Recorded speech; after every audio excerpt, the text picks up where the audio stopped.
start shading it in that international relations mindset of like, oh, okay, I can kind of understand that, right? Like, what if an It's adversary went into Mexico and took over Mexico and was like, starting to like kind of have that same buildup on the border? It's like, well, what would we do?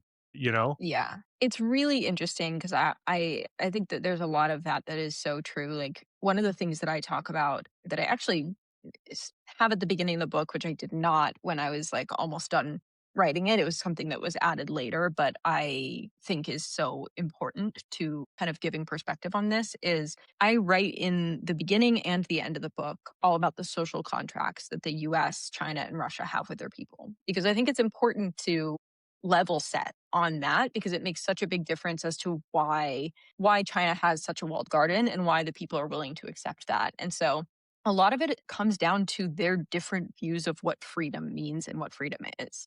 Like in the US, we operate under this very black and white freedom is freedom from any type of oppression from the government, any type of government intervention. And the second that you step over that line, we're entering tyranny kind of thing, which has its positives. It also, of course, has its negatives, especially in a geopolitical context and a defensive context. But if you look at like what we see in China, a lot of their belief system is around this idea of freedom, where freedom means the prosperity and the harmony to have a good enough life and to have a good life where you can prosper and you can be comfortable and you can do the things that you want to do to a certain extent. Now, in order to live in that scenario, you have to believe exactly what the state is telling you. There's no room for disagreement with what the state is telling you. And they I use the term belief very seriously there because it is, you need to believe it wholeheartedly and talk about it and have it be a part of your belief system. You contrast that with Russia, and like Russia's approach to this is, and for their citizens, freedom is the freedom to live a life where you don't have to be worried about survival every single day. A lot of their trauma is based off of the fall of the Soviet Union and the food lines that happened around that. And the ability to break away from that and to just live a life where you don't have to worry about whether or not you can put food on the table each day, that's a level of freedom for them that is what they want. And it's interesting because in that context, like the thing that they need and what the government expects from them is you don't have to believe what we're telling you, but you're not going to say anything against it. Like if we tell you to say it, you're going to say it, even if you don't believe it. And people are fine with that. They're like, yeah, we get to survive. We get to be comfortable. We get to live our lives the way we want, have the freedom to move between different parts of Russia or potentially different states. We'll like accept that what you're saying is the truth kind of thing. And I found this so fascinating because it really affects the way that each nation approaches its defenses and the cyber attacks that it perpetrates. Because like if you look at China as an example, they want you to fundamentally believe the propaganda they're giving you. And so they have completely locked everything down so that the only propaganda you get is the propaganda that they're delivering to you. And if you get other propaganda, they're going to cut it out as fast as they possibly can from the system. In Russia, it's a very different story where they kind of like a little late to this locking down the internet game and have struggled in a lot of ways to do so to the same extent that China has. But they're still trying to control the message as much as possible. And then, of course, in the US, it's so difficult because anytime the US government says, okay, companies, you have to do X, Y, and Z to protect your infrastructure for national security reasons, there's an at least private uproar and conversation about is this an actual attack on civil liberties and how do we manage those things? And in some cases it is. Like it's not always just a fear-based thing, but finding that line is so much more difficult and so much more nuanced when you want to have that ultimate and total freedom. Yeah, that's interesting. I had someone on previously. I think he might have been like a vice admiral of the Navy that was in charge of like all Asia intelligence, right?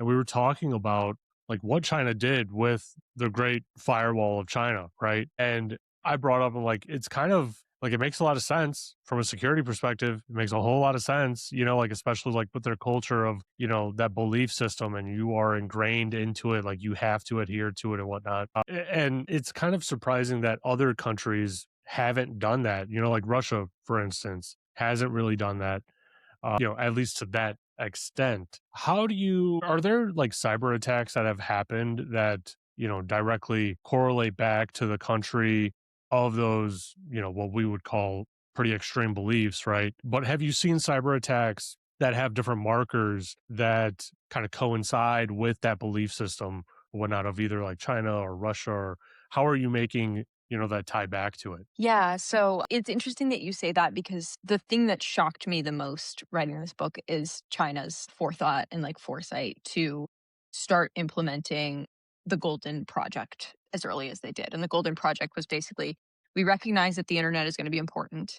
We're starting to see that it's going to be important economically and geopolitically, but we need to make sure that when people access it from within China, they are only accessing what we want them to access, which is crazy that they were thinking about this in the 90s. And so that's the system that they built with the Golden Project was let's have what they call the Golden Bridge, which is where all infrastructure associated with the internet and especially leaving China has to funnel through. They had a series of other projects that were responsible for things like payments and anything that you can imagine having to do with the internet. They set up a golden project associated with it. And that has been what has enabled the Great Firewall to be as effective as it has. Because once you have all of your internet that's leaving the country streaming through infrastructure that is controlled or owned by a particular government, then you can cut off that stream whenever you want. And of course, they've also set up a lot around like managing encryption standards so that they can make sure that they're reading everything in transit and so that they can then pull information out whenever they want to.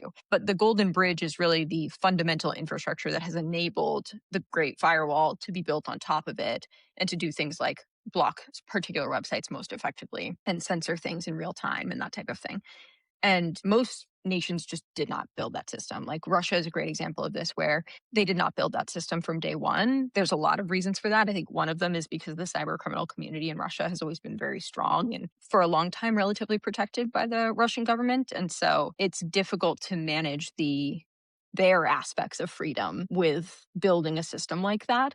But they have started to try to do so. The problem is that when you try to route all the traffic that is going internationally and being done on the internet through a series of government controlled infrastructure within Russia, when that's already been set up, we're talking thousands upon thousands of different pieces of infrastructure you have to redirect. And it's just difficult to do it successfully. And so they've run tests trying to establish a sovereign internet, trying to cut off the internet from the rest of the world. And to be honest, they haven't done very well because at the end of the day, it's a difficult technical problem, but they also didn't set up the infrastructure from day one the same way that China did to make that work. So that's one example where like the historical element of this, of like China's consistent focus on controlling the propaganda within China, which has been the case for, I mean, since Imperial China. That focus has been what enabled it to see so early on that this was an information vehicle that they needed to control. Now, one of the ways that we see this causing issues for them, which I really find funny and fascinating, is of course, we know that Russia is really good at spreading disinformation, getting narrative attacks to be used effectively, getting them picked up in the virality element of it. China historically has not been good at that at all. They've actually really struggled. They've got a ton of people who are constantly posting, constantly like flooding the zone with different posts and things, but they don't tend to go as viral as what we saw from Russia. And one of the big reasons that's the case is because they don't understand the cultural context because they've been walled off from it for several decades.